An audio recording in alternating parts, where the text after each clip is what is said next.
ወይዘሮ ሙሉ ጥጋቡ እባላለሁ። የምስራቅ ጎጃም ዞን አልማ ልማት ጽሕፈት ቤት ዳይሬክተር ነኝ። እንደሚታወቀው አማራ ልማት ማህበር አልማ በ1984 በ800 በጎ ፈቃደኞች የተመሰረተ ማህበር ሲሆን እንደ ክልል አሁን ላይ 4.5 በላይ አባላት አሉት። እንደ ዞን ደግሞ 655 ሺህ በላይ አባላት አሉት።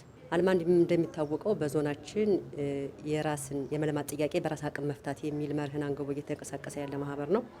ለበርካታ ዓመታት ለ35 ዓመታት በርካታ ስራዎችን ሰርቷል። 2018 ላይም ካሉት አጠቃላይ አባላት ውስጥ አሁን ላይ ከ207 ሺህ በላይ የሚሆኑ አባላት ወደ 180 ሚሊዮን ብር አካባቢ ሀብት ሰብስቦ በአዲስ 17 ፕሮጀክቶችን የተገበርን ያለ ነው።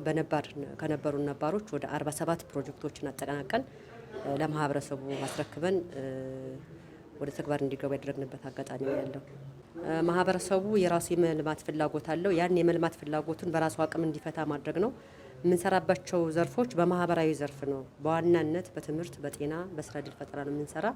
የትምህርት ቤቶችን ደረጃ ማሻሻል፣ የጤና ተቋማቶችን ማሳደግ እና የስራ ዕድል ፈጠራ ስራዎች ሸር ላይ ነው በርካታ ስራዎችን የምንሰራ። ይህን ስንሰራ ሀብት የምናመነጨው ከመላ አባላችን ነው። ከአባላችን ሀብት እያመነጨን አዲስ አበባ ላይ እያፈራን ነባሩን እያስቀጠልን ያንን ሀብት ወደ ፕሮጀክት በመቀየር ማህበረሰቡ በራሱ እንዲለማ የማድረግ ስራ ነው የምንሰራ። ከዚያ በተጨማሪ ከአባላችን ከምናፈራው ሀብት በተጨማሪ የተለያዩ አጋር አካላቶች አሉ። እንደ ዞን አሁን ላይ ወደ 6 አካባቢ አጋር አካላት አሉን። ከ6 አጋር አካሎች በተለይ ህጻናት ላይ፣ ሴቶች ላይ፣ ወጣቶች ስራ ዕድል ፈጠራ ላይ በርካታ ስራዎችንም ከአጋር አካላት ከምናገኘው ሀብት እየሰራን እንገኛለን።